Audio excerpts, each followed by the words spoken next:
Aunque los economistas constantemente señalan que en Venezuela no se puede hablar de inflación en dólares, lo cierto es que las personas en la calle lo dicen constantemente. Aunque el término no es correcto, la esencia es la misma. En Venezuela los precios en dólares también aumentan. Nos acompaña para hablar de este tema Aaron Olmos, economista especialista en finanzas, máster en gerencia empresarial, docente investigador universitario y coordinador académico del programa Blockchain y criptomonedas para negocios del IESA. Profesor, ¿por qué en Venezuela ni siquiera con el dólar se estabiliza la economía? Primero habría que decir que para que una economía vuelva a tomar sus equilibrios, esto no se logra solamente con política cambiaria y solamente con política monetaria.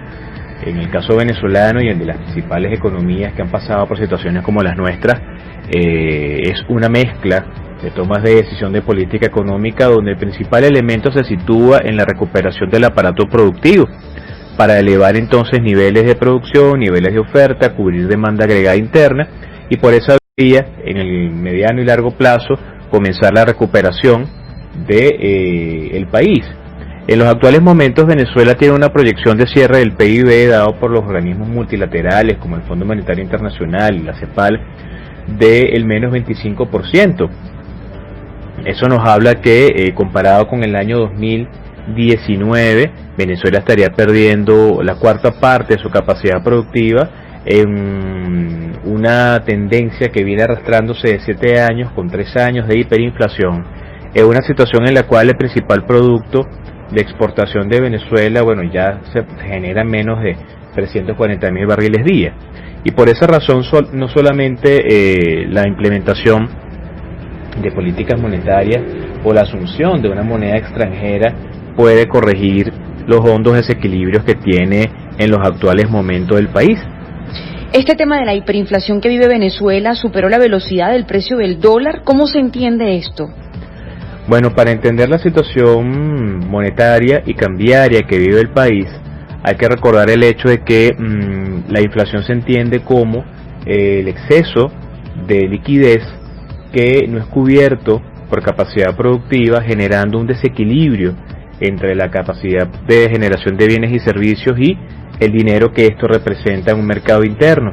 En Venezuela, en la actualidad, de enero a septiembre del año 2020, la liquidez ha incrementado en un 301%, según datos del Banco Central de Venezuela, con incrementos cada vez menores intermensuales, pero cuando vemos el acumulado de enero a septiembre, estamos viendo que circula 3 veces más la cantidad de bolívares que había en enero.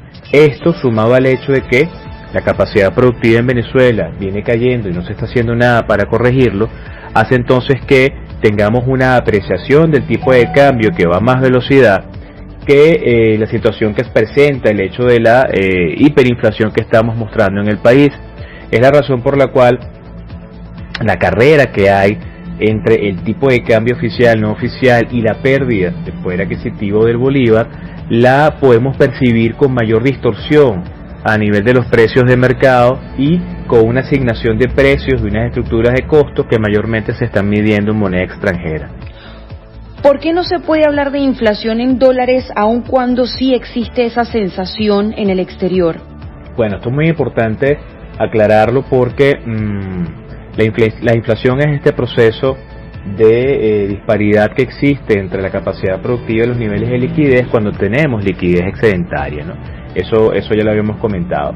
La inflación en un país que tiene una moneda de curso legal se registra y se mide en esa moneda de curso legal, en el caso de Venezuela el bolívar, depreciada, devaluada, prácticamente inexistente desde el punto de vista de su poder de compra, inexistente de la actividad en términos de ahorro e inversión. Sin embargo, por el artículo 318 constitucional y el artículo 106 de la ley del Banco Central de Venezuela, sigue siendo la moneda de curso legal. Entonces en Venezuela tenemos que medir esa inflación en bolívares, recordando las 2 reconversiones que evidentemente restaron esos 8 ceros a la moneda. Lo que estamos viendo entonces es una situación en la cual para nosotros poder entender esa variación de precios, generalmente las estructuras de costo y sistemas de precios se están referenciando en moneda extranjera, mayormente en el dólar, y por esa razón para poder reponer inventario, en principio, es necesario más bolívares que las veces anteriores de reposición, que medido en divisas se incrementan a gran velocidad, y como los precios están marcados en divisas, se siente y se tiene esa sensación de que entonces la inflación se está generando en moneda extranjera. Vale decir que en el caso nuestro, en Venezuela, la velocidad a la cual los precios están cambiando tiene un alto componente especulativo, y sobre todo en este último trimestre del año, donde las características pues propias del ciclo económico, por niveles de gasto, de consumo, de temas culturales y religiosos, pues así siempre lo han experimentado, ¿no? ¿Qué debería hacer el Ejecutivo para controlar este fenómeno?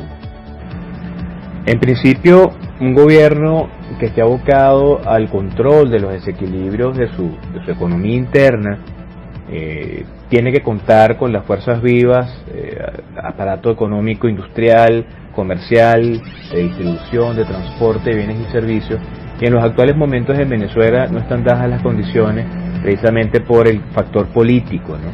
Haría falta evidentemente algo que nuestros gremios están llamando desde hace meses, que es el consenso nacional, para ponerse de acuerdo y comenzar entonces el camino de una política económica que lleve a la recuperación de ese aparato productivo. Evidentemente, las tomas de decisión que el Ejecutivo ha asumido en los últimos meses, ninguna de ellas ha sido eficiente, todas han sido un fracaso. Estos paquetes de ayuda económica bajo la figura de las transferencias sociales, entiéndanse bonos que quincenal o mensualmente el Ejecutivo discrecionalmente entrega, esta situación de la pandemia con regímenes de flexibilización o no, con algunos sectores incluidos o no, tampoco ha sido benéfico. La misma toma de decisión del Ejecutivo de segmentar fechas y maneras de hacer llegar combustible también ha afectado grandemente la actividad económica. La restricción a nivel de política monetaria con el Banco Central de Venezuela y el encaje legal, esta situación que se está generando ahora con esta dolarización espontánea de facto que tenemos en un régimen de cocirculación monetaria multimoneda no reconocido en el país, crea mucho más distorsión. Entonces todos estos elementos habría que abordarlo desde el punto de vista del consenso de la actividad económica empresarial, y lastimosamente eso no ha ocurrido. Hay propuestas formales de parte de nuestros gremios que se han elevado al Ejecutivo, sin embargo se desoyen, y es el resultado que estamos viendo. ¿Qué esperamos a final de año? Es decir, ¿en cuánto cree usted, profesor, que el dólar cierre, para ser un poco más exactos? Bueno, el año 2020 va tal cual como lo muestra el comportamiento de los últimos meses, recordando que ya cubrimos 10 meses enteros de 12 meses, vale decir 3 trimestres y un mes ya contados. Básicamente va a ser el mismo que hemos visto en los últimos años de este proceso de depauperación y destrucción del aparato productivo, en los últimos 3 años de hiperinflación. Recordemos que ya en este mes de noviembre Venezuela llega a los 3 años, 36 meses de hiperinflación, porque inclusive los propios datos del Banco Central de Venezuela nos hablan de una variación promedio del IPC de mayor del 53%. Esto va a afectar evidentemente la dinámica económica, y en términos del tipo de cambio estamos manejando algunos economistas escenarios donde, si ya el propio Ejecutivo a nivel del Banco Central su tipo de cambio sobrepasa los 500.000 bolívares, al día de hoy 519.000 bolívares por ejemplo, la proyección que tenemos al cierre del año 2020 se ubica entre unos 850.000 y 900.000 bolívares en el escenario más amable de todos. En un escenario intermedio estamos hablando de 1.100.000 bolívares, y el peor de los escenarios estamos hablando de 1.250.000 bolívares, que evidentemente para iniciar el año 2021 lo vamos a iniciar con contracción económica, con hiperinflación y con altos niveles de depreciación de la moneda. Muchísimas gracias a Aarón Olmos, economista especialista en finanzas, máster en gerencia empresarial. Hoy el tema de la inflación en la economía venezolana en divisas, cómo entenderlo, qué esperar para fines de este año. Gracias como siempre por haber estado con nosotros hoy en nuestra mesa de trabajo.